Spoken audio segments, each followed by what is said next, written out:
Hoy en Vidas Cruzadas recibimos a Roberto Villa García, historiador y profesor titular de Historia Política en la Universidad Rey Juan Carlos de Madrid. Ha publicado numerosos trabajos sobre partidos, elecciones, violencia política y crisis de la democracia en la España y la Europa contemporáneas. Sus libros más recientes son Alejandro Lerroux, La República Liberal; Cánovas del Castillo, Monarquía y Liberalismo, este con Carlos Gregorio Hernández. También ha escrito Ricardo Samper, La tragedia de un liberal en la Segunda República, así como los bestsellers de investigación 1936, Fraude y violencia en las elecciones del Frente Popular, publicado junto a Manuel Álvarez Tardío, y 1917, El Estado catalán y el Soviet español, publicados ambos por Espasa. Nos reunimos hoy en Vidas Cruzadas para hablar tanto de su trayectoria como de su última obra, 1923, El golpe de Estado que cambió la historia de España, también publicado por Espasa. Con ustedes, Roberto Villa García. Roberto Villa García, bienvenido. Muchas gracias por invitarme. Es un placer para nosotros tenerte aquí. Vamos a hablar de tu libro que sale ya, ¿no? 1923, El golpe de Estado que cambió la historia de España. Pero antes me gustaría que nos contaras cómo llega un muchacho de Granada a convertirse en historiador. Cuéntanos, por favor, dónde naciste y en qué ambiente te criaste. ¿Había libros en casa? ¿La historia ese virus te lo inyectaron en casa o no? Pues fue una cosa bastante curiosa, porque en principio viene de una vocación que solamente de manera muy tangencial tiene que ver con la historia. Verás, yo nací nací en Granada capital, aunque mis orígenes son de un pueblecito que está muy cercano a la costa de Granada. Se llama Ítrabo, está cerca entre Almuñécar, Salobreña, básicamente, que es como la gente lo sitúa, ¿no?, habitualmente. Aunque por la profesión de mi padre, pues yo conocí muy poco la zona donde ellos se criaron, porque inmediatamente desde Granada me llevaron a Teruel, ¿no? Y desde ahí pues empecé a recorrer España. Yo creo que con la edad de 25 años aproximadamente he vivido en 18 sitios. O sea, prácticamente te puedes imaginar, casi ni a 2 años por sitio, ¿no? Con lo cual, por un lado, soy una persona pues que no tiene un arraigo, en este caso local, muy grande. La verdad es que además me he adaptado bastante rápido básicamente a los destinos laborales de mi padre. ¿Te puedo preguntar qué hacía tu padre? Sí, es guardia civil. Ajá. Guardia civil. Entonces, además, básicamente, mi familia siempre se orientaba a acercarse todo lo posible a Granada, con lo cual tenía que combinar los traslados forzosos, ¿no?, con los ascensos, básicamente. Y eso es lo que explica pues que eso, hayamos estado recorriendo un montón de provincias de España. Es verdad que nunca por encima de Teruel, eso sí es verdad, ¿no? Es decir, básicamente casi todo de Madrid abajo. Pero yo, curiosamente, estuve viviendo aquí en Madrid durante un tiempo, lo que pasa es que no me acuerdo, justo antes del 23F. Básicamente, mira. Entre el 80-81, antes de que a mi padre finalmente lo destinaran a Almería primero y a Granada después. O sea, tu padre era un guardia civil que estaba en Madrid en el 23F. Sí, eso es, él servía en embajadas, justamente, además, básicamente en la zona, la embajada de Irán y estas cosas. Lo que pasa es que, a él lo pilló justamente en medio del traslado y no tuvo ningún papel, afortunadamente, ¿no?, en ese episodio. Bueno, tanto traslado explica que no tengas un acento granadino muy fuerte, definido, ¿no? Se me nota un poco por el contacto familiar, pero es verdad que utilizo registros distintos en función de las personas con las que hablo. Eso es muy normal. Es decir, como me tengo que hacer entender, básicamente, pues al final he neutralizado completamente el acento. Y Roberto, ¿y estos traslados te van haciendo tener una idea de España? Es decir, haciéndote como una especie de crisol a base de unir estas teselas de distintos lugares. Indudablemente, es decir, yo no tengo el fetichismo localista. Las cosas como son. No puedo decir, una persona que tenga un arraigo enorme, ¿no?, a su pueblo y tal, te dirá lo contrario, ¿no? Es decir, que eso es una sensación de desarraigo. Pero no, en mi caso particular, de verdad que no. El trabajo de mi padre me ha dado la oportunidad de conocer distintos sitios de España, con los que me he sentido completamente identificado. Además, yo no he tenido ningún problema, básicamente, tampoco en integrarme jamás. También me ha inculcado mucho la idea de que no somos tan distintos, es decir, que aunque cambies de provincia, básicamente siempre hacemos las mismas cosas, las fiestas son muy parecidas, ¿no? Lo del acento es una cosa casi irrelevante, ¿no?, y además que se puede cambiar rápido. Es decir, sí es verdad que a lo mejor el haberme criado, ¿no?, de esta manera, pues eso ha hecho, ¿no?, que tenga una idea de España y de comunidad política, ¿no?, que se superpone a cualquier tipo de lealtad localista, ¿no? ¿Y de dónde te viene entonces esta vocación de historiador? Pues también deriva en parte del trabajo de mi padre. y de las primeras lecturas que tuve. Es decir, mi vocación siempre ha sido la detectivesca. Me encanta la investigación, siempre. Además, mis series favoritas son habitualmente series policiales, de detectives. Mi madre además me imbuyó desde el principio, vamos, me zambulló por completo en las novelas de Agatha Christie, con lo cual te puedes imaginar que, en fin, que de ese mundo me viene el atractivo de historiador. Luego es verdad que al principio, muy niño, me gustaba muchísimo la geografía también. Me encantaba, antes incluso que la historia. Pero no sé, a partir de los 10, 11 años comencé a leer sobre historia. Curiosamente, empecé a leer sobre historia, esto también, si se dice y tal, en los famosos libros aventuras de nuestra edad. ¿Te acuerdas de estos libros en los que tú construís tu propia aventura, ¿no? Pasando a la página no sé qué, cada vez que tomabas una decisión y estas cosas? A mí me empecé a familiarizar primero con los dinosaurios, ¿no? Con la prehistoria. Pensaba enfocar por ahí los estudios en el bachillerato y luego me dio por la historia contemporánea cuando empecé a leer más. Y bueno, utilizaba básicamente, en casa tenemos un buen fondo de historia, pero también, pues, bueno, cuando te interesa más y tiras más del hilo, pues vas a la biblioteca, sacas libros que no sacan tus compañeros y te familiarizas hasta que se convierte completamente en una vocación. Y estando en COU sabías que querías estudiar historia, no tenías ninguna duda. Antes, en séptimo de GB. Sí. Ya no tenía ninguna duda. De hecho, es más, yo soy de los que, jovencitos, que pasa del bachillerato a la universidad en medio de la crisis de mediados de los 90. A la que, vamos, a nosotros se nos repetía mucho que, bueno, que historia era una carrera muy bonita, pero que no tenía ningún tipo de salida profesional. Con lo cual había que ser práctico y tratar de estudiar otra cosa que la tuviera. Estudiar Derecho, Económicas, esas cosas. Y ¿no? yo hice un año de Derecho, además. Lo hice. Lo terminé, pero me di cuenta que yo realmente quería estudiar Historia. Y solamente Historia y nada más que Historia. Con lo cual me cambié de carrera, la hice evidentemente compensando ese año, para no ser una carga para mis padres un año más.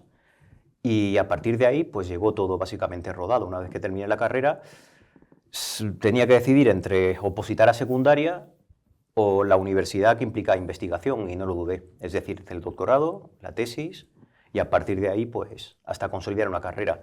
Y como ya traía la ventaja de casa de que no tengo arraigo local muy marcado, pues aunque a mí Granada me gusta mucho, me encanta, pero no tengo absolutamente ningún problema, ¿no?, con salir de allí, ver otras cosas, hacer estancias fuera.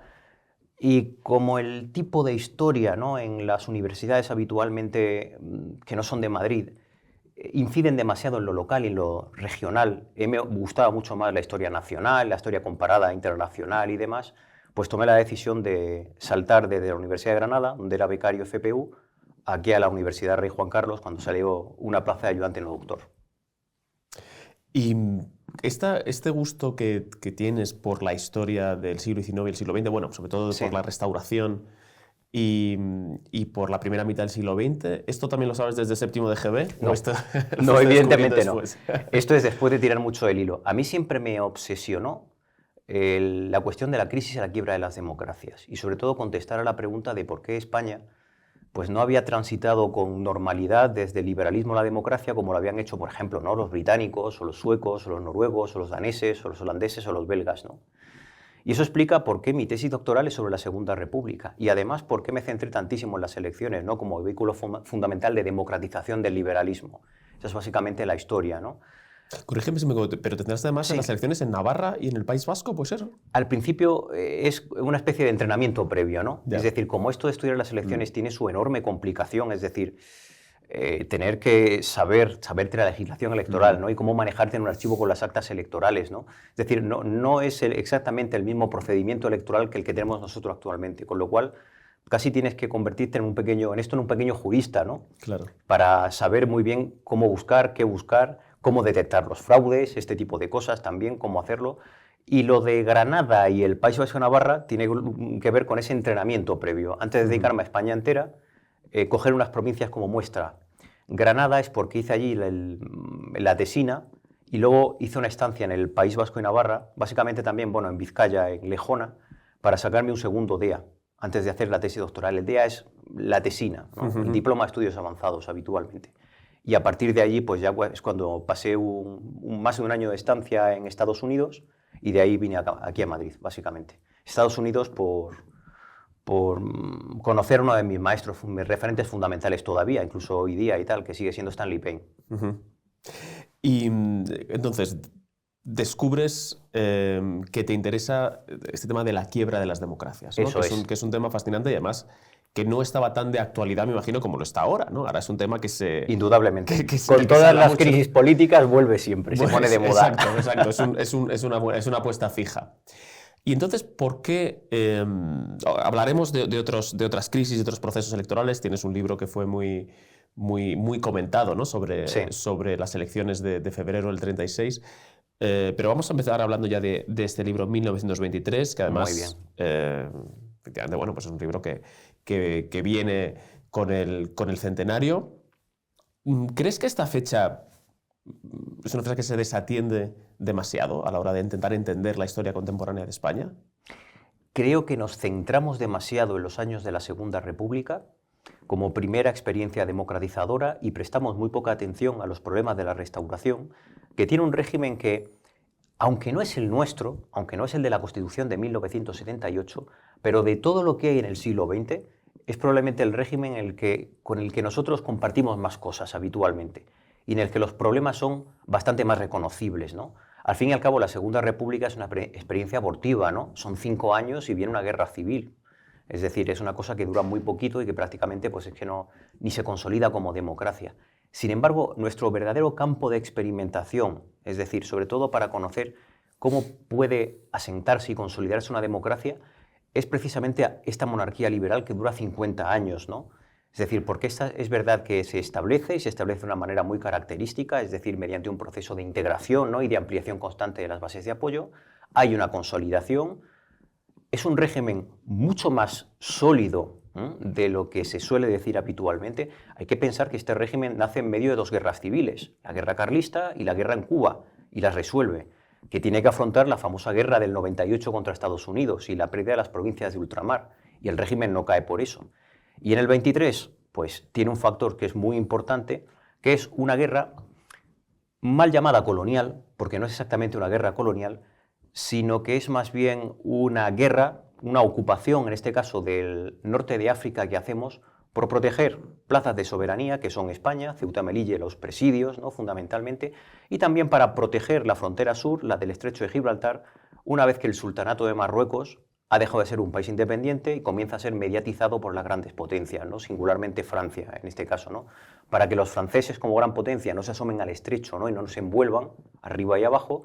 Nosotros intervenimos para ocupar ese territorio, pero pensando sobre todo en nuestra propia seguridad, como los establecimientos que hay, estos que la gente casi no conoce. ¿Qué hacíamos en el Sáhara nosotros, no? Y esto del IFNI y esto de Cabo Jubi y tal. Pues si alguien lo ve en el mapa, son básicamente, digamos que el área que protege, el área costera de África protege Canarias. O sea, es establecer fronteras fundamentalmente para evitar que una gran potencia pueda poner en solfa, ¿no? en este caso, pues territorios que se consideran españoles. Todo esto pensando en Cuba. Siempre es Cuba el referente de todo esto. Claro, pero a lo que te refieres es que no es un despliegue irracional. No, ni colonial ni imperialista. Es decir, lo repetía mucho mi maestro Paine en esto. Él, después de comparar mucho la trayectoria de los países europeos, él siempre repetía que no había visto ningún país tan poco colonialista como España a principios del siglo XX. Realmente nosotros prácticamente casi ni participamos en el gran proceso de expansión colonial, ni del imperialismo, ni del reparto de África, es una cosa enormemente marginal, etc. Es decir, no, España realmente lo que está haciendo ahí es básicamente coger aquellos territorios que le son básicos para proteger, ¿no? los territorios que consideramos metropolitanos, es decir, los soberanos de España en este caso. Y vamos a hacer uno de los juegos que más me gusta hacer con los historiadores, que habéis escrito un libro sobre un año concreto, un periodo concreto, que es desmentir lo que se ha venido diciendo, ¿no? Se habla de la dictadura de Primo de Rivera como una respuesta, una reacción parcial, ¿no? O sea, como una de las causas, el desastre de Anual. Esto, tú que has buceado en esos archivos, entonces, no es así. No es... No sé si sería demasiado presuntuoso decir que no es cierto. Dejémoslo en que no estoy de acuerdo, pero no estoy de acuerdo con conocimiento y fundamento. Es decir, Reino Unido tuvo 4 grandes desastres militares. En Afganistán, con los Boers, con los zulúes, incluso en Egipto. Y la monarquía británica no cae por eso. Francia tuvo desastres militares también, Italia los tuvo, y tampoco caen por eso. Hay que recordar que el desastre de Anual se produce en julio-agosto de 1921 y la dictadura llega en 1923. Ahí hay 2 años de por medio, ¿no? No tiene nada que ver con Anual y Monte Arruit, aunque sí con derivaciones relacionadas por esa derrota, ¿no? Pero es más bien, tiene mucho más que ver con la política de la guerra en Marruecos, ¿no? Justamente, sobre todo en el año 23, ya empiezan los problemas antes, pero sobre todo en el año 23, ¿no? Y con la orientación, yo no sé si decir errada, ¿no? Pero la orientación paradójica de los últimos gobiernos constitucionales. Es decir, los gobiernos no quieren abandonar el territorio porque son conscientes que un abandono implica lo que hemos dicho antes, ¿no? Que Ceuta y Melilla quedan completamente desamparados. Es decir, si España abandona ese terreno, Ceuta y Melilla quedan desprotegidas y a merced de las cabilas y a merced incluso de una ocupación francesa, en este caso, ¿no? Con lo cual no podíamos abandonar, pero después de lo Anual tienen un miedo horroroso a que cualquier operación ofensiva genere bajas peninsulares, ¿no? Tienen un miedo tremendo. Por eso ellos pretenden que nos quedemos en Marruecos, pero no sofocar la rebelión de Abdelkrim. Y eso genera un problema enorme también en el ejército, porque resulta que el gobierno prima la negociación con Abdelkrim, pero Abdelkrim sabe perfectamente que España está deseando la paz a cualquier precio y que atacando selectivamente y generando nuevas bajas, pues nos van a empujar a que nos vayamos, ¿no? Entonces, Abdelkrim hace como que negocia, pero luego después ataca constantemente a las posiciones españolas. Con lo cual, curiosamente, aunque no hacemos ofensiva, seguimos teniendo muchísimas bajas. A los militares esto pues, los pone enormemente nerviosos porque además son bajas que no tienen ningún sentido. Si las bajas se consiguen en una ofensiva, ¿no?, para ganar la guerra, pues son dramáticas, pero al menos tienen un fin razonable, ¿no? Pero bajas para mantenerse puramente a la defensiva y además bajas que se prolongan en el tiempo, pues eso genera un clima que va a explicar muy bien por qué un ejército que está tan dividido en el año 23, junteros y africanistas, sin embargo, en agosto del 23 se une como una piña detrás de Primo de Rivera para derribar al gobierno de la concentración liberal. Otra tesis, y me interesaría que nos contaras cómo se desarrolla, es que a Primo de Rivera, Primo de Rivera es inexplicable sin el apoyo de la burguesía catalana y sin esa consideración de que se hace falta alguien que restaure el orden público, especialmente en Cataluña y especialmente en Barcelona, ¿no? Y que hay un movimiento de los industriales catalanes a favor de un líder fuerte. Esto sí es... Yo no suelo utilizar categorías marxianas, burguesía, industriales, tal, porque muchas veces cuando definimos, bueno, siempre lo digo en clase y tal, bueno, ¿qué es un burgués y qué es un proletario? ¿Dónde empieza y dónde termina una clase y otra, ¿no? Son categorías que ni siquiera Marx en El Capital las sabe explicar bien, es decir, no las define bien. Esto además Escotado insistió muchísimo constantemente en eso. Yo, más que eso, se puede hablar, pero tienes toda la razón del mundo, de un apoyo masivo de la mayoría de los partidos monárquicos y nacionalistas en Cataluña, en este caso nacionalistas de derecha, ¿no? La Lliga. La Lliga, sí. ¿No? Junto con las sociedades económicas, de patronos, pero también los sindicatos contrarios a la CNT, como los sindicatos libres. Es decir, también hay obreros y trabajadores organizados que están con Primo de Rivera. Esto se produce básicamente pues... los no anarquistas, digamos, ¿no? Los sindicatos no anarquistas. Justamente. ¿No? Habitualmente siempre suele señalarse que en Cataluña hay un problema, ¿no?, en este caso de patronos contra obreros. Eso no es cierto. Es decir, las bandas, en este caso armadas de la CNT, a quien más gente mata es a obreros que se resisten a afiliarse a la CNT. Porque además lo de afiliarte a ese sindicato, hay que... Cuando pensamos en la CNT como sindicato, no hay que compararlo con los sindicatos actuales. Es decir, no se trata de una asociación para la defensa de los trabajadores en una determinada rama económica. No es eso. Es un partido revolucionario que trata de encuadrar a las masas obreras de Barcelona para tener un sujeto revolucionario potente con el que reproducir en España lo que ha pasado en Rusia en 1917, que sigue siendo en este caso, pues, después de la apertura de esa revolución, sigue siendo su referente básico, ¿no? Ya la CNT ha hecho varias intentonas anteriores, pero en el 23 coincide con que hay un nuevo rebrote del terrorismo, del activismo de las bandas armadas vinculadas a la CNT. Tienen los anarquistas puros, en este caso, ¿no?, que están organizados en una federación que va a ser el antecedente de lo que se llamará después la FAI, ¿no?, Federación Anarquista Ibérica. En este momento son federación de grupos anarquistas, ¿no?, aunque ya están los mismos protagonistas que aparecerán en la Segunda República y la Guerra Civil, ¿no?, los Durruti, García Oliver, Ascaso, toda esta gente, ¿no? Esta gente habitualmente eran los encargados, ¿no? Cada vez que había un movimiento revolucionario, ¿no? De tratar de abrir la coyuntura revolucionaria por medio de la violencia, ¿no? De los actos de terrorismo, básicamente, ¿no? Y junto a este rebrote, ¿no? Que se produce en el año 23 en Barcelona, que es muy importante, es probablemente el año más conflictivo después del 21, se produce una nueva huelga revolucionaria que se suele llamar históricamente huelga del transporte, pero ya sabes, eso le quita completamente todo el significado. Huelga de transportes, nosotros nos dicen eso, es un paro laboral sectorial. No hay metro. Eso es, no hay metro, no hay autobuses y camiones, ya está. Es grave, pero bueno, es un paro sectorial. No, es un movimiento revolucionario, en este caso, armado, con violencia, y que paraliza absolutamente todos los sectores productivos de Barcelona. Con lo que eso conlleva, imagínate. Esa huelga además deja en paro forzoso a 140.000 personas. Es decir, ya sabes, en esa época, bueno, igual que ahora, si no llevas jornada a la casa, te mueres de hambre, básicamente. Pero lo paraliza completamente todo. Y eso coincide con una actuación del poder público pues que no es la mejor para afrontar ese tipo de conflictos. Es decir, ellos siguen pensando, los gobernadores civiles vinculados a la concentración liberal, que están simplemente ante un paro laboral y que ellos son mediadores laborales, que tienen que actuar entre los patronos y la CNT y tienen que ser imparciales entre ambos. Claro, puede ser imparcial, pero aparte de ser mediador laboral, es un gobernador que tiene que hacer respetar las leyes, tienes que garantizar la seguridad de los ciudadanos y, por supuesto, tienes que también garantizar el funcionamiento de los servicios mínimos. Que fíjate, es que a Barcelona queda incluso desabastecida de alimentos y hay una crisis sanitaria porque no se recogen las basuras. De hecho, las basuras se recogen porque las recoge la policía y los soldados, que tienen que estar entretenidos con esas labores y no deteniendo a los terroristas, ¿no? En este caso, ¿no? Bueno, hay un problema fundamental que es verdad que en el verano se encauza porque hay un cambio de gobernador, en este caso un cambio de política, y el gobierno actúa pues, junto con Primo de Rivera. Pero justamente esa huelga es importante porque Primo de Rivera hasta entonces ha sido un capitán general bastante obediente al gobierno. De hecho, Primo de Rivera, en febrero de 1923, frustra en Barcelona un intento de pronunciamiento militar contra el gobierno de la concentración liberal.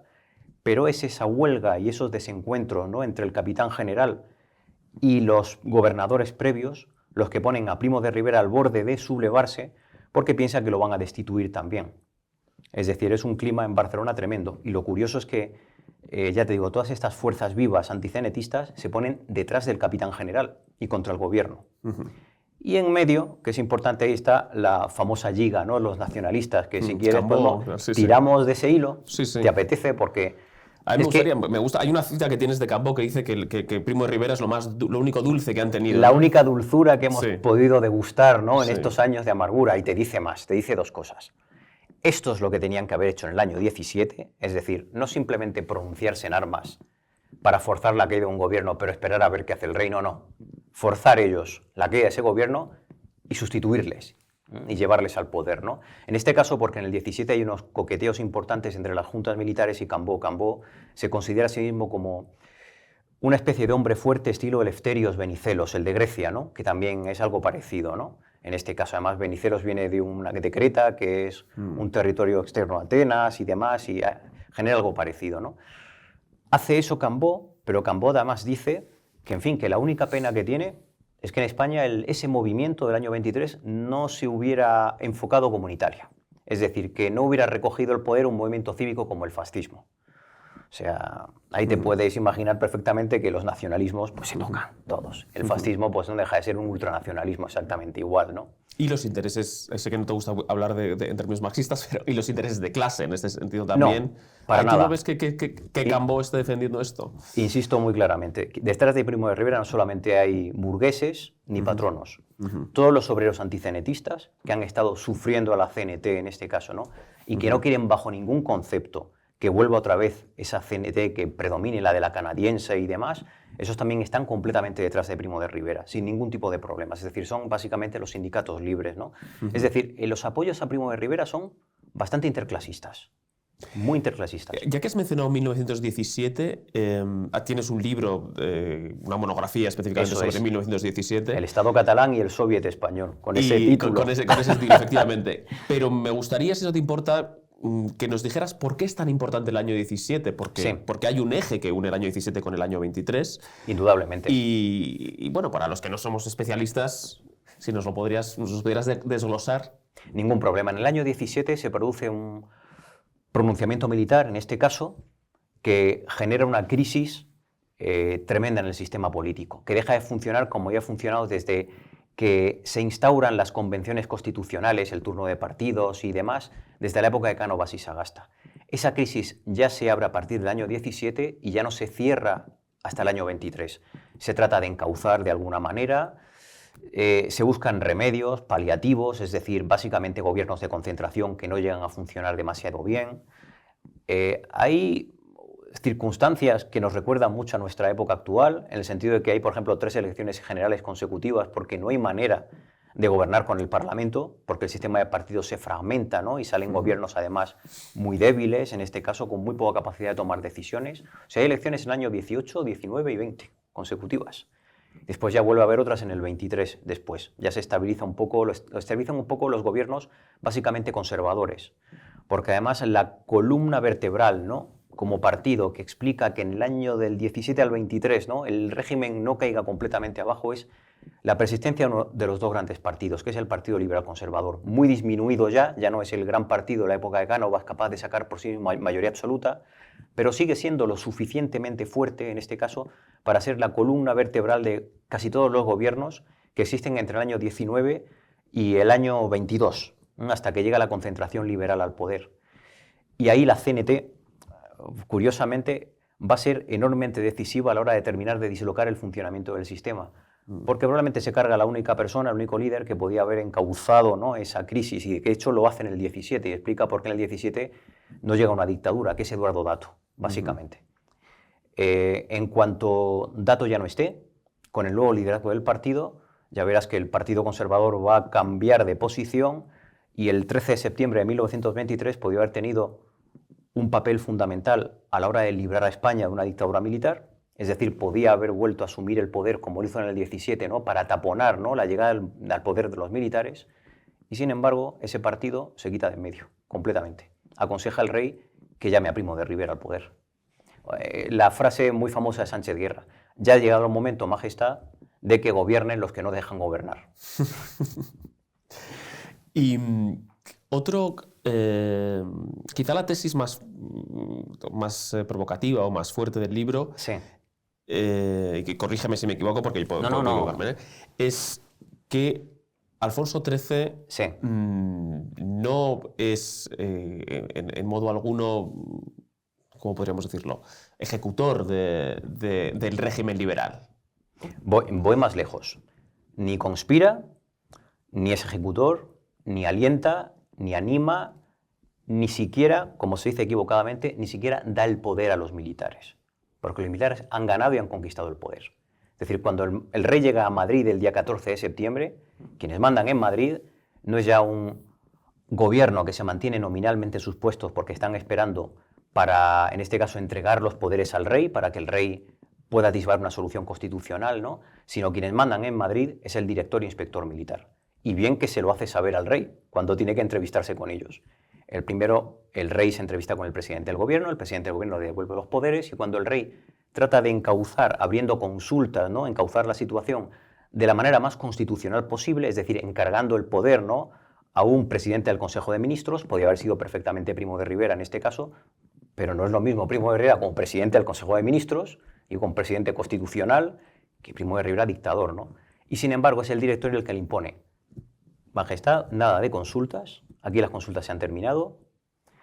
En segundo lugar, permita que todos los capitanes generales se adhieran al movimiento de Primo de Rivera y puedan declarar en sus regiones militares el estado de guerra, incluido Madrid, evidentemente. Y en tercer lugar, claramente, lo que tiene que hacer usted es aceptar quiénes mandan en Madrid, aceptar los hechos. Es decir, el directorio es un poder de facto, el rey no los ha nombrado, pero mandan y los tiene que convertir en poder de iure. La única cosa polémica con respecto al papel del rey, ¿no?, que podemos preguntarnos es, bueno, y ante esa situación, ¿no?, ¿por qué el rey no decide irse de España? Podía haber abdicado, o podía no haber abdicado, haberse expatriado, ¿no?, Es decir, no haber tenido ningún tipo de contacto, ¿no?, con los sublevados. Es una buena pregunta y es una opción. Podría haber hecho como en 1868 Isabel II. Pero fíjate lo que eso supone. O como el propio Alfonso XIII en 1931, ¿no? Que bueno, que hay... Adelante. Le has dado en la clave. Supone republicanizar un movimiento que en principio no es republicano. Los militares que se han sublevado, a pesar de que no estén muy contentos con la actuación del rey como titular de la corona, excesivamente además constitucional. Primo de Rivera lo denuncia en su propio manifiesto, que no sé, que es público y se puede leer, no hay ningún tipo de problema. Primo de Rivera, una de las cosas que achaca a los políticos profesionales es el hecho de que han secuestrado la voluntad de la corona. Eso es una manera muy galante de decir que Alfonso XIII no atendió sus exigencias y que por tanto se ha visto en la necesidad de sublevarse. Es básicamente la manera galante de decirlo. Un movimiento no es republicano, por tanto no quiere echar al rey, evidentemente. Si el rey se va, asume que ese movimiento se republicaniza. En segundo lugar, es un movimiento que, ojo, va a establecer un régimen nuevo, eso es verdad, ¿no? Y un régimen que es una dictadura. Pero hay que recordar otra cosa fundamental. Dictadura hace un siglo no significa exactamente lo que significa para nosotros. Para nosotros dictadura, todos pensamos, más por el tema de Franco y por el tema de fuera y tal, en un régimen autoritario consolidado. Hace un siglo dictadura no era eso. Era un gobierno de excepción. Es decir, un gobierno con poderes excepcionales. Es decir, un paréntesis constitucional. La antigua dictadura romana, ¿no?, de Cincinato. Un señor, un hombre fuerte, ¿no?, que tiene poderes extraordinarios, no plenos poderes, pero sí extraordinarios, que está durante un tiempo, restaura el orden y luego deja paso otra vez al libre juego de las fuerzas políticas, ¿no? Pues claro, el rey no sabe muy bien qué es lo que se va a articular en este caso. Si él se va, asume la responsabilidad de convertir una dictadura que es indefinida y que los vencedores prometen que va a ser una cosa temporal y breve, en otra cosa permanente. Y luego hay una tercera cosa peor. Y si la dictadura se desgasta, ¿cómo volvemos otra vez al régimen constitucional? ¿Qué institución ejerce de argolla, no? Es decir, ¿qué institución dimite al que manda y nombra un nuevo gobierno? Es decir, si se va el rey, la única manera en este caso de derribar la dictadura es mediante una ruptura revolucionaria. Todas estas cosas hay que tenerlas habitualmente en cuenta. Y evidentemente Alfonso XIII no era... En estas cosas, la verdad es que, en fin, estas cosas las conocía muy bien, las conocía de oficio y también las conocía por lecturas y demás. Era políticamente bastante inteligente y sabía lo que significaba eso. Y bueno, nosotros lo vamos a saber, tú lo has señalado fantásticamente bien. No sucedió en el 23, pero sucede en el 31. Se va el rey y al final todo eso que te cuento acaba ocurriendo igualmente. Y en el 31, que es una de las cosas a las que tú apuntas en el libro, justamente la Segunda República se legitima políticamente. Eso es. Apelando al papel que había tenido supuestamente Alfonso XIII en la quiebra del régimen constitucional. Eso es, porque tú me puedes preguntar, bueno, vamos a ver, estas cosas que me estás contando, sí, es una investigación original, las fuentes tal, pero ¿por qué, sin embargo, entonces, no? Lo que se ha popularizado es que el golpe del año 23 es un golpe concertado entre Primo de Rivera y Alfonso XIII, ¿no? Y sobre todo la famosa historia de que Alfonso XIII, perseguido por las responsabilidades políticas por el desastre anual demás, pues para evitar que se discutan en el Parlamento, pues hay que cerrar el Parlamento y no hay que permitir que, en este caso, que se reúna. Eso, lo segundo se contesta fácilmente. Las responsabilidades ya se habían discutido en el año 22 en las Cortes. Es decir, ya había habido otra comisión de responsabilidad antes y se había discutido la cuestión. Y de la responsabilidad política del rey, es que no existe ni del rey, ni del presidente del gobierno, ni de los ministros. Anual y Montearruita es una cosa puramente militar. Pero claro, ¿por qué se ha instituido esa historia? Se instituye porque en el año 31, aunque esto viene de antes, esto tiene que ver sobre todo con los años de oposición a la dictadura, cuando la dictadura se prolonga, ¿no?, demasiado, que es cuando empiezan a ponerse de moda estas cosas, ¿no? Comienza a percibirse que como Alfonso XIII no hace nada para despedir a Primo de Rivera, en realidad Alfonso XIII está de acuerdo con la dictadura. De hecho, también esta historia no está del todo infundada. Alfonso XIII sí que tiene una deriva autoritaria, pero la tiene, que eso es lo que yo trato además en el libro básicamente de establecer cronológicamente, la tiene ya durante la dictadura, cuando se prolonga. Antes es muy dudoso que la tenga, más que dudoso. Porque además los proyectos que antes se han planteado, ¿no?, sobre si Alfonso XIII no está pensando en sustituir el régimen constitucional por el poder personal y tal, no es lo que se ha dicho, no tiene nada que ver con eso. Si quieres tiramos de ese hilo poco después, ¿no? Pero toda esta historia, ¿no?, de que Alfonso XIII está conchavado con Primo de Rivera se acaba solidificando en un acta de acusación que es producto, en este caso, de una nueva comisión de responsabilidades, ya llevamos 3 además, que es la que se forma en las Cortes Constituyentes de la Segunda República, ¿no? Esa es la que genera un acta de acusación en la que se culpa directamente del 23 a Alfonso XIII, pero que se olvida que se hace, sobre todo, para dotar de legitimidad a una república que todavía no se ha consolidado y que ha venido mediante una ruptura revolucionaria el 14 de abril, porque ya sabe que la república se proclama de abajo arriba, se ocupan los centros oficiales y además esto lo hacen los republicanos y los socialistas con la tolerancia o con la inhibición de las Fuerzas Armadas y evidentemente también con la decisión del último gobierno de la monarquía de no resistir por la fuerza, empezando además porque el que no quería hacerlo es el propio rey, ¿no?, que se expatria. Lo que pasa es que el rey, y con esto se olvida, el rey se va de España, pero el rey no abdica, con lo cual su legitimidad no se ha roto. Es decir, él puede seguir reivindicando en este caso que es el legítimo jefe de Estado de España y lo puede hacer para él y para sus hijos. Para privarle esa legitimidad es fundamental construir la leyenda del rey perjuro. Si el rey es un rey perjuro, si ha violado la Constitución de 1876, entonces la República es legítima y él carece de títulos en este caso para reivindicar de nuevo la corona o el restablecimiento de la propia monarquía en España. Tanto la Segunda República como la propia dictadura de Primo, digamos que transcurren sin... Claro, después a lo mejor todo es imposible no mirar atrás y ver la sombra de la guerra, ¿no?, pero de manera prácticamente pacífica, ¿no? ¿Por qué, yendo a 1923, hemos hablado del caso de Cataluña, pero por qué también el resto de España, y no solo los partidos conservadores, se ponen detrás de Primo Rivera? ¿De dónde viene ese desengaño con el régimen liberal, ¿no?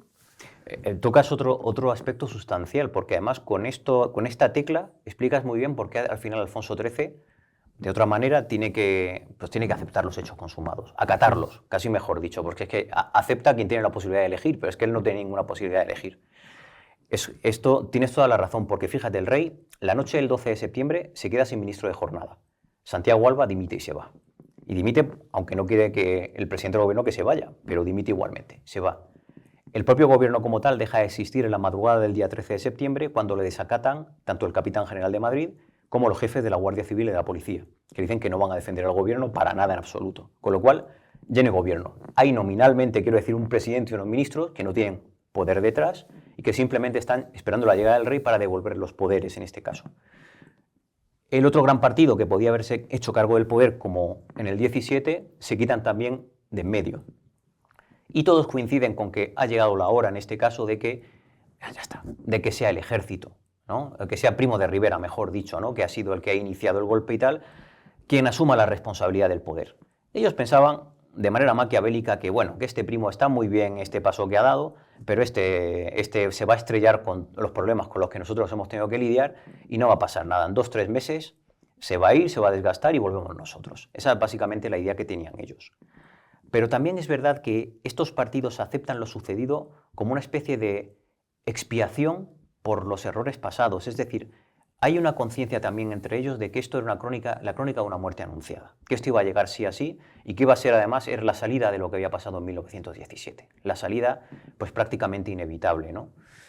Existe esa conciencia y eso hace que, curiosamente, varios políticos del propio sistema digan en estos días, ¿no?, entiendan sobre todo por qué el golpe de Primo de Rivera es tan tremendamente popular, es decir, tiene tantísimo apoyo de la opinión pública.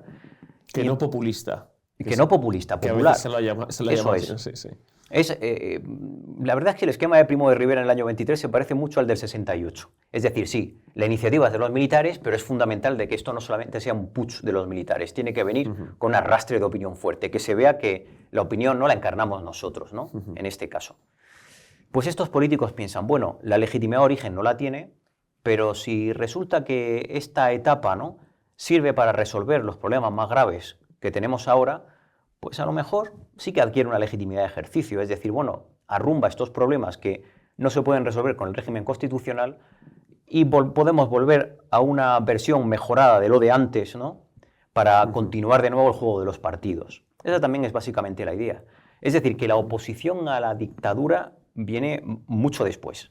Tan significativos es esto que, fíjate, los famosos generales que se van a llamar después constitucionalistas, mal llamados, Valeriano Weyler, el veterano de Cuba, que está todavía ahí, tiene casi 90 años, pero está ahí todavía con un papel fuerte e importante, y Francisco Aguilera, en el año 23 están con Primo de Rivera. Aguilera va a recibir en la estación, aparece con él del brazo, bueno, eran bastante amigos, aparecen en la patrona de la infantería en diciembre del 23, y Weyler, pues ya veremos, que siempre la versión esta que tenemos siempre lo ha caracterizado, ¿no?, como el último bastión, el último militar constitucionalista y tal. Ya veremos que su papel es completamente pasivo y además él está muy enfadado con la orientación de la política marroquí y se cruza de brazos y no se pone, vamos, como tantísimos otros militares, no resiste en absoluto el golpe. ¿Y el pueblo cómo reacciona ante esto y las clases intelectuales? Es decir, sí, porque también hay una aceptación, ¿no?, de lo que llega. Eso es. Hay entre los partidos que no son los partidos constitucionales, es decir, que se sitúan a extramuros del sistema, la posición es bastante parecida también, aunque distinta de los constitucionales. Ellos no estaban interesados en la conservación de la monarquía liberal, evidentemente, tenían proyectos privativos, los republicanos, la República, aunque ojo, los republicanos, realmente el partido republicano más importante del año 23 es el PSOE, porque los republicanos como tal están en peligro de extinción. Los reformistas de Melquiades Álvarez ya están en la concentración liberal, se han hecho monárquicos, ahí está Azaña, por cierto, que es candidato del gobierno en las elecciones del 23, muy curioso. ¿Melquiades era presidente del Congreso en ese momento? Muy bien, efectivamente, esa es la cosa. Antiguo republicano, ahora ya es monárquico, ¿no?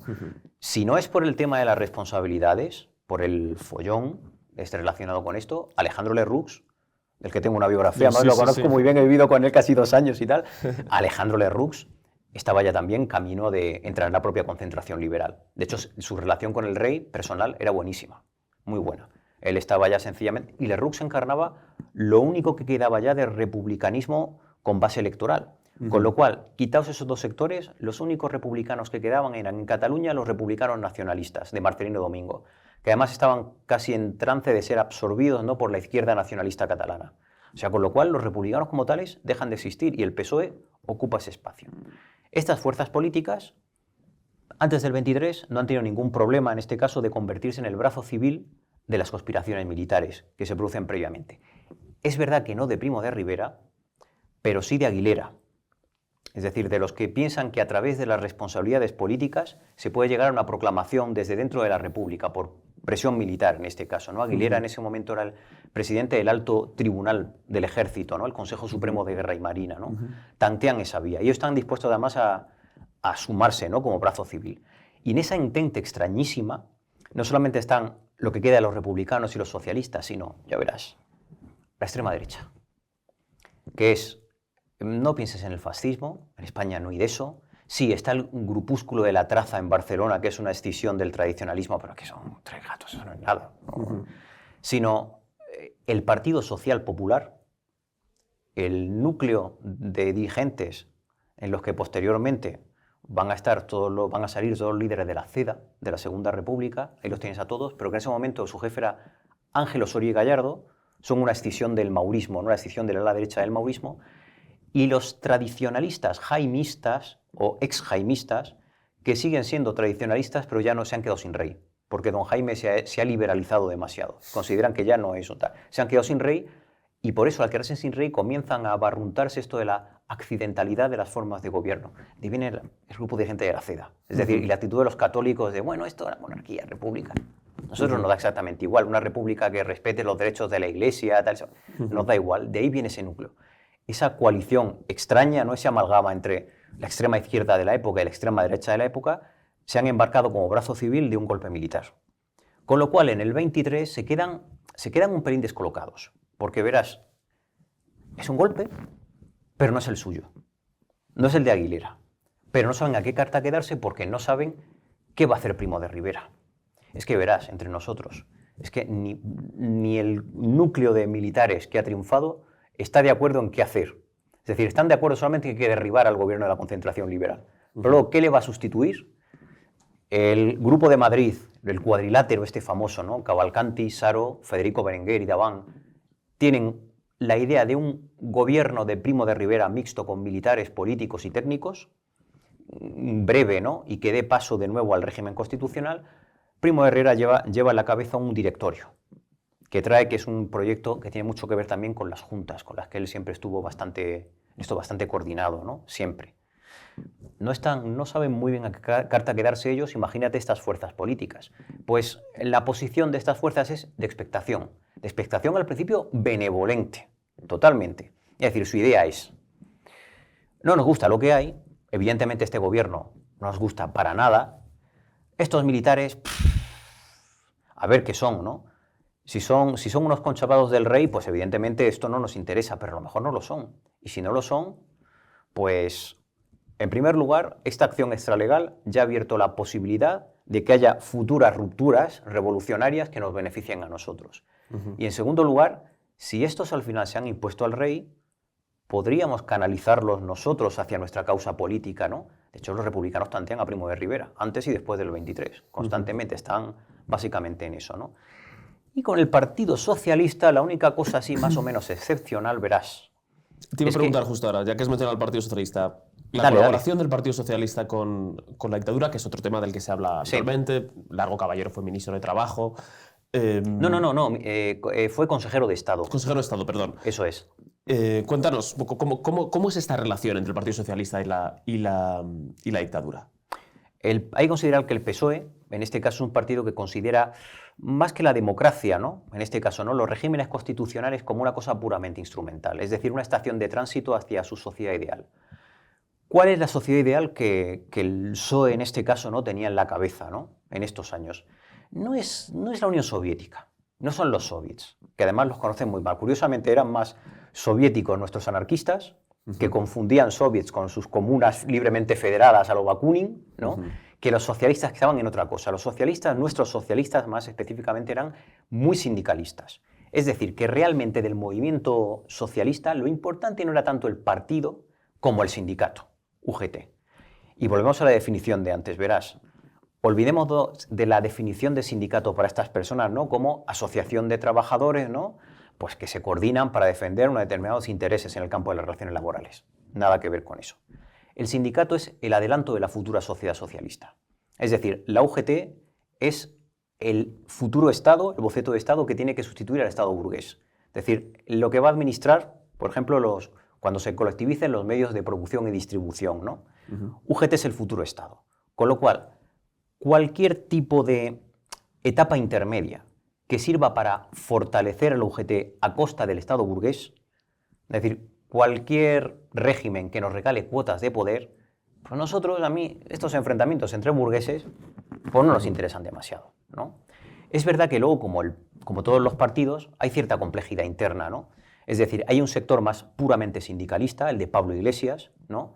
Y de ahí viene Largo Caballero, que él apostaba por el sindicato antes que el partido. Porque además era normal que apostaran porque el PSOE es de los partidos socialistas electoralmente pues, más inanes de la Europa del momento. Es decir, es un partido muy antiguo, en el año 23 tiene ya casi 4 décadas, y su mejor resultado electoral son los 7 diputados que saca en las elecciones del 23, 7 de 409. Es decir, imagínate, era un partido muy pequeño, era un partido incapaz de convertir a los militantes de UGT en votantes del PSOE. Es decir, las personas que estaban en UGT votaban a liberales y a conservadores, fundamentalmente, o no votaban, pero no votaban al PSOE habitualmente. Con lo cual, Caballero pensaba, hay que apostar por el sindicato, y el partido es un auxiliar, ¿no? Un mecanismo auxiliar que nos permita quemar etapas hasta llegar a la sociedad, en este caso que nos interesa. Sin embargo, Indalecio Prieto y Julián Besteiro vienen del republicanismo, en este caso.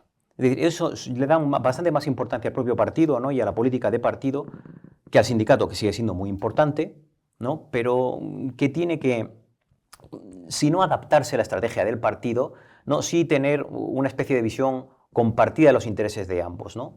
Pero claro, la vía de Prieto y de Besteiro no hay que confundirla con una vía de un socialismo democrático. Es un socialismo republicano, que concibe la República como la estación de tránsito ideal para acelerar, ¿no? El paso hacia la sociedad socialista. Es decir, tienen una visión de la República como tal también que sigue siendo exactamente instrumental. Esto le viene, ya sabes que nuestros socialistas son hijos de los socialistas franceses, que son también tan republicanos como socialistas, ¿no? La república es una etapa intermedia. Y eso explica además por qué nuestro partido socialista, a diferencia de partidos como el SPD alemán, el Partido Socialista sueco, el holandés, el belga, no se avienen con la monarquía. Esto es muy curioso. Es decir, podían haber apostado por conquistar, en este caso, parcelas de poder y conseguir legislación social en el marco de la monarquía. Todas las posibilidades están perfectamente abiertas para que lo hubieran hecho. Y sin embargo, como los socialistas franceses se mantienen prácticamente detenidos, ¿no? En este caso, ¿no? En el objetivo republicano, ¿no? La república es algo insustituible, ¿no? Como etapa intermedia. Con la monarquía es una cosa que va a ser al final un obstáculo, ¿no? Para nuestra meta final, ¿no?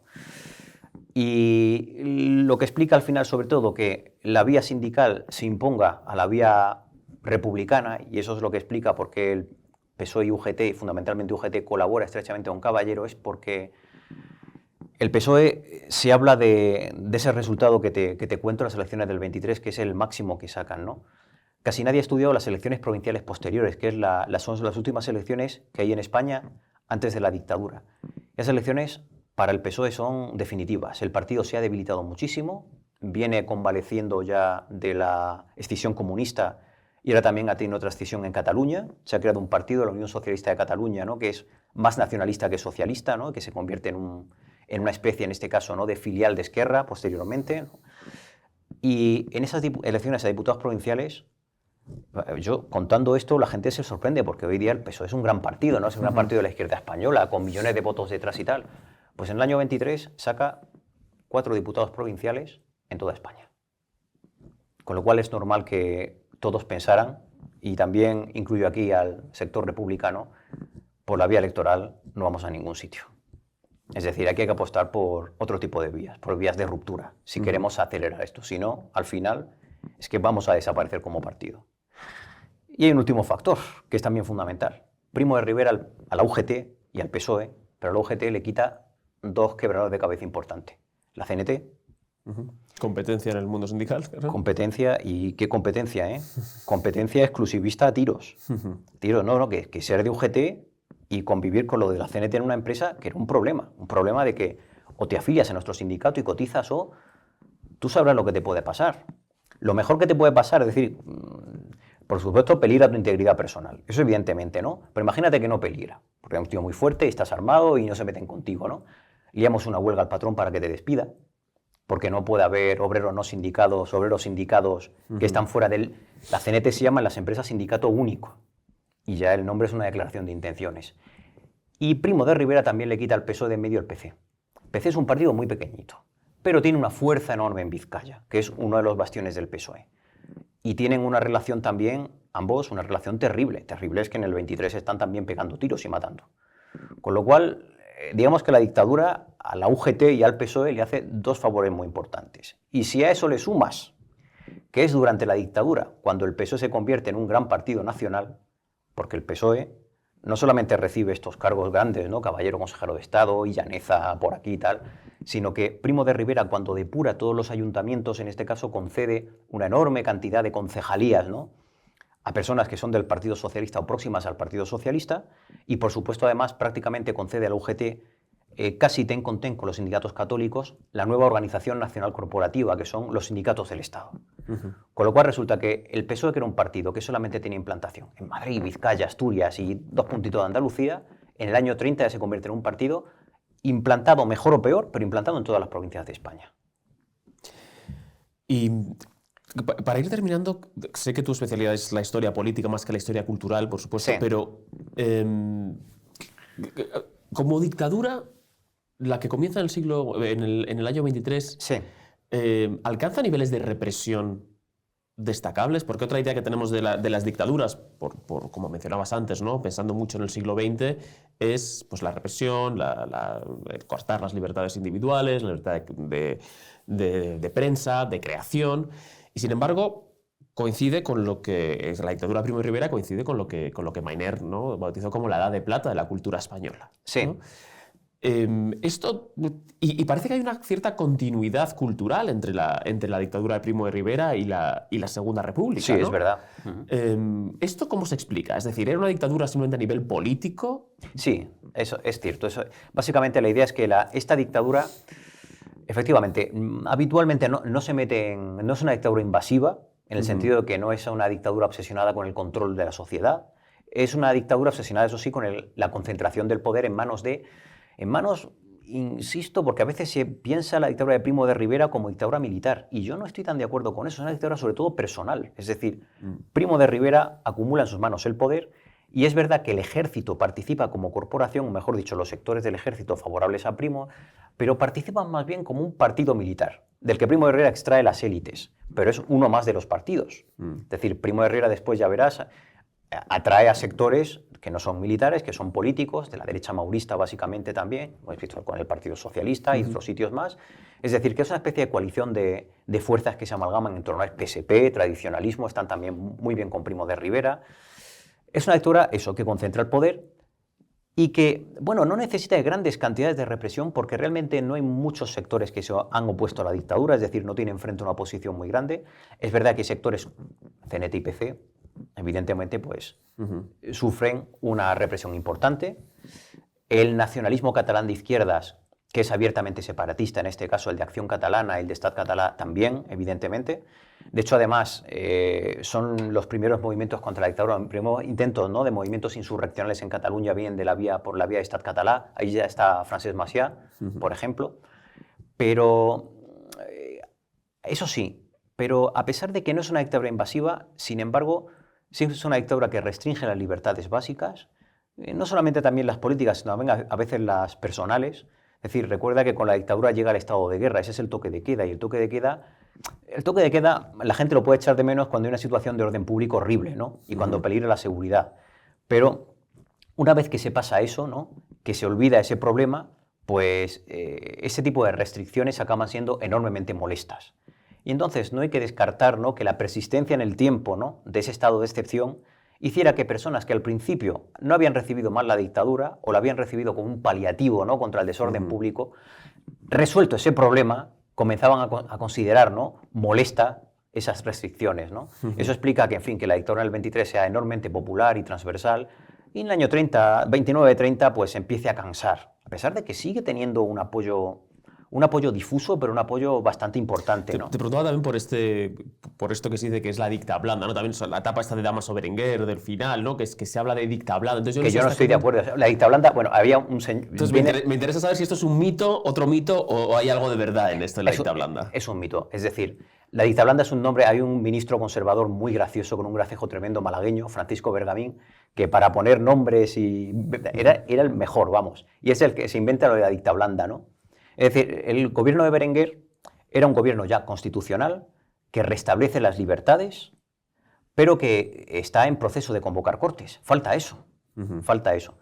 Claro, como no es todavía régimen constitucional, porque el Parlamento no se ha convocado, no porque Berenguer no quisiera, porque se lo impiden precisamente los más interesados en que se convocaran cortes, que eran los partidos, se lo impiden, pidiéndole que renueve el censo entero.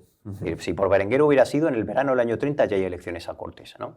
Pero bueno, hay una situación intermedia rara en la que hay un gobierno que en general, ¿no?, restablece las libertades, incluso echa abajo una parte importante de las medidas más restrictivas de la dictadura, y sin embargo, pues todavía, como no hay parlamento y no se han articulado los partidos o están en proceso de articularse y tal, pues no ha alcanzado todavía la normalidad constitucional previa al año 23. Por eso se le conoce con ese mote, pero vamos, el mote recuerda mucho, pues, a lo del bienio reformista y el bienio negro, ¿no? Son motes que al final alcanzan categoría historiográfica, pero que no definen la situación real. Es decir, en el año 30 se produce un retorno al régimen constitucional. Eso, un retorno que al final se acaba frustrando el 14 de abril del año 31. Y finalmente, ¿por qué dices que el año 23 fue el golpe que cambió la historia de España? Es decir, esto es el subtítulo del libro, y creo que podemos terminar con él, ¿no? Porque claro, es una tesis muy potente, ¿no? ¿Por qué cambió la historia de España? Aunque tengo que avisar sobre todo que es una tesis que tiene mucho también para atraer formalmente al lector. Porque es verdad que siendo riguroso, y yo, por supuesto, no sometiéndome a las mismas reglas, ¿no?, a los que someto a los demás, diría que el periodo axial es del 17 al 23. Lo que pasa es que yo con este libro, o mejor dicho, con este trabajo amplio he tenido un pequeño problema. Este ya ha sido un libro que estaba planeado como tal, ¿no? Pero ha sido un libro cuasi accidental, porque resulta que el libro que no quería hacer y finalmente tuve que hacer fue el 17. Es decir, yo tenía en mente hacer un libro entero sobre la crisis de la Restauración, ir del 17 al 23. Pensaba que sobre el 17, que iba a ser el primer capítulo, no iba a poder aportar nada nuevo, ¿no?, que estaba todo investigado y que por tanto, pues bueno, iba a poder recapitular, reinterpretar algunas cosas, pero lo sustancial ya estaba ahí. Y me di cuenta investigando de que no. Es decir, los que venimos de la Segunda República, que prácticamente conocemos los acontecimientos día a día, todavía nos sorprendemos cómo de la política española de antes del año 31 conocemos demasiadas generalidades y cuando rascamos está todo por hacer. O sea que fíjate, el primer capítulo de un libro se acaba convirtiendo en un tocho como este, de grande. Entonces ya una vez que hice ese libro, es decir, una vez que conté por qué se abre la crisis, tenía que cerrarlo, tenía que culminarlo de alguna manera. Y por tanto mi idea básicamente con la del 23 es, bueno, hemos empezado analizando el comienzo, en este caso de la crisis política, pues vamos a explicar también la quiebra. O sea que la tesis del golpe, en este caso, ¿no?, que cambia la historia de España, está bien, es correcta, debe figurar ahí, pero con el matiz de que realmente el proceso, ¿no?, de desintegración, en este caso de un régimen constitucional que estaba en trance de democratizarse, que además en esto conviene insistir muy mucho, y no quiero extenderme más porque es una cosa tal, pero es que es casi axial. Este libro yo quería hacer una especie de estudio de historia comparada. Es decir, como lo que nos pasa a nosotros es casi simultáneo, ¿no?, a lo que les pasa a los portugueses, a los italianos, a los griegos, a los búlgaros, a los polacos, ¿no? Pues pensé que nuestra crisis estaba muy íntimamente relacionado con esta crisis de la democracia en la Europa de entreguerras. ¿Qué va? No tiene absolutamente nada que ver. Nuestra crisis está completamente separada de todos esos países, por un dato que es fundamental. Como nosotros no entramos en la Primera Guerra Mundial, no sufrimos todos los problemas que vienen precisamente de haber participado en la guerra. Crisis económicas, financieras, problemas territoriales muy severos, ¿no?, fuerzas antisistema muy potentes, ¿no?, que plantean regímenes alternativos al constitucional y que por tanto son desafíos muy difíciles de encauzar. A nosotros no nos pasa nada de eso. Nuestra crisis del año 23 es una crisis todavía más moderna que todo eso. Es decir, la única crisis con la que yo he encontrado algún tipo de correspondencia casi mimética, con el matiz de que el resultado no acaba siendo el mismo porque el contexto es diferente, es con la crisis del 58 en Francia. Es decir, la crisis que procura el paso de la Cuarta a la Quinta República, en la que aparece un militar, De Gaulle, que es el que encauza la situación. El proceso es muy similar, es que es tremendo. Nosotros en Marruecos y ellos Argelia. Una guerra falsamente colonial, porque ya sabes que Argelia para ellos no era simplemente como Marruecos o Túnez, era como Provenza, ¿no?, o como Normandía, en este caso, ¿no? Pues tienen una guerra en Argelia, precisamente con las derivaciones de esa guerra y la crisis política de la Cuarta República, fragmentación de partidos, gobiernos muy inefectivos, demás. Al final acaban propiciando pues una quiebra importante que acaba encauzando un militar, porque lo llama además el presidente de la República, que es curioso. Lo que pasa es que la diferencia básica, ¿no?, con esta época y la del 58 es que nadie ya en el año 58, después de la Segunda Guerra Mundial, se plantea en Europa Occidental, en este caso, que en un país como Francia no vaya a seguir habiendo democracia. Puede haber cambio de régimen, puede haber cambios dentro de la República, que si parlamentaria, que si presidencial, tal, pero no que no vaya a seguir una democracia. Y sin embargo nosotros, nuestra desgracia, ¿no?, en este caso es que eso no estaba tan claro en esta época, es decir, que fuera en Europa ya había regímenes alternativos suficientemente legitimados y potenciados para ser una alternativa importante a una democracia en crisis. ¿Fue Italia un modelo para Primo de Rivera? Es decir, No. Mussolini había llegado en el año 22, ¿no? O mejor, matizo. Para esto no. Es decir, para específicamente la crisis del 23, rotundamente no. Porque verás, además, esto es muy curioso, cuando se habla de Mussolini, hay que recordar que la dictadura fascista no está establecida en Italia en el año 23 todavía. Mussolini está ya en el poder a raíz de la marcha sobre Roma, pero Mussolini es el primer ministro de un gabinete de coalición, con un régimen parlamentario que sigue vigente todavía en Italia. Es decir, todavía no hay una dictadura. Mimetismos con el fascismo italiano, inspiraciones que puedan venir. Probablemente en la segunda parte de la dictadura ya se puede encontrar alguna cosa. Yo sigo teniendo mis dudas, ¿eh? Por incluso cuando pensamos en el sindicato estatal, ¿no? Como algo inspirado por los fascistas, eso más bien viene de algo previo, el corporativismo, ¿no? En este caso conservador. Bueno, conservador tiene dos vertientes, conservador y de izquierdas, ¿no? Que es una cosa de finales del 19, principios del 20. O sea, ya el tema de la sindicación obligatoria se ha planteado en España en el año 22-23, es decir, totalmente desligado del tema fascista, ¿no? Por tanto, yo no haría mucho caso en este caso, ¿no? De las comparaciones con la Italia fascista. Es verdad que siempre se alude a la famosa frase de Alfonso XIII, ¿te acuerdas? Cuando van a Roma con Primo de Rivera y dice aquello de este es mi Mussolini, ¿no? Pero hay que considerar que, lo primero, ese viaje a Italia, por cierto, no es un viraje de Primo de Rivera, no tiene que ver con la dictadura, lo había planeado el último gobierno constitucional. Buscábamos aliados para contrapesar las malas relaciones con Francia, a raíz del tema de Marruecos, ¿no? Pero en segundo lugar, yo creo que el rey, cuando hablaba de este es mi Mussolini, hablaba más bien de este es mi hombre fuerte. Es decir, mi hombre que por fin, ¿no? Va a decidir, va a hacer esto, va a hacer lo otro y toma la responsabilidad, ¿no? A diferencia de los gobiernos anteriores, en este caso, pues que discutían mucho, sí, pero no tomaban decisiones. Lo que hablábamos de la crisis de la democracia, ¿no? Que en nuestro la caso, desconfianza en el parlamentarismo. Exacto. Eso es, que en nuestro caso no es una crisis material. Económicamente España va como un tiro antes de la llegada de Primo de Rivera. Esto es muy curioso. No es una crisis de legitimidad, la gente no está pensando en dictaduras ni estas cosas, pero sí es una crisis de eficacia. Y esto es lo que más asusta, porque estas crisis de eficacia no son solamente crisis de estos contextos, también pueden ser crisis perfectamente de contextos como el nuestro. Hay contextos en los que, bueno, la economía, bueno, las cosas no van bien, pero bueno, no puedes decir que hay una gran insatisfacción material, al menos todavía, ya la va viendo cada vez más, pero bueno, no la hay. Y tampoco hay una crisis de legitimidad en el sentido de que nosotros nos planteemos que hay un régimen mejor que la democracia, ¿no? Para sustituirla. Ese era el caso también de nuestros antepasados. Por eso insisto mucho en que, con lo lejos que estamos de ellos, probablemente nos parecemos mucho más a ellos y nuestros problemas se parecen mucho más a los de estas personas, que curiosamente, comparado con los regímenes políticos que hay justamente en medio. Estamos más cerca de nuestros bisabuelos y tatarabuelos que de nuestros abuelos y nuestros padres en estas cosas. Roberto, lo tenemos que dejar aquí, me quedaría horas hablando contigo. Perfecto. Termino con la pregunta habitual, que es pedirte que nos recomiendes a alguien para invitar aquí a charlar en este sofá. Pues yo recomendaría fundamentalmente, si no lo habéis invitado ya, a Manuel Álvarez Tardío, que es el catedrático además de mi área, con el que yo he compartido un montón de publicaciones, y que ha estudiado en este caso muy bien la vertiente de la crisis de la democracia, pero ya enfocada en la Segunda República, ¿no?